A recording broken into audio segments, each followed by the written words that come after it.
ሰላም ጤና ይስጥልን ውድ አድማጭና ተመልካቾቻችን እንደምን አላችሁ? በያላችሁበት የዓለም ዳርቻ ሰላም ለእናንተ ይሁን።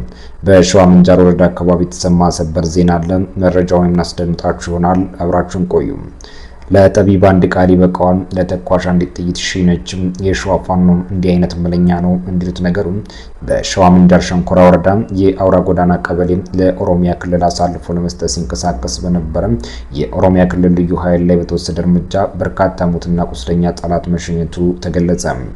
የፍጥነት መንገድ እንሰራለን በሚል የብልጽግና የተቀነባበረ ሴራ አውራ ጎዳና ቀበሌ የሚኖሩ አማራዎችን በማፈናቀል የተጠመደው የኦሮሚያን ፖሊስና ልዩ ኃይል የካቲት 27 2017 ዓ.ም ከጠዋቱ 12 ሰዓት ገደማ ጋሜና ጉቢስ አካባቢዎች ላይ ለመንቀሳቀስ የለመደውን ስርቆትና ዝርፊያ ለመፈጸም ሲጣጣር ከአይበገሬው የነበልባል ብርጌድ የፋኖ አባላት በተሰነዘረበት መብረቃዊ ጥቃት በርካታ ሙትና ቁስለኛም ተሸክሞ ከመመለሱም በላይ ከፍተኛ ቁጥር ያለው ክላሽንኮቭ መሳሪያና ተተኳሽ በፋኖ እጅ መግባቱ ነው ምንጮች ለከሰም ሚዲያ የገለጹት።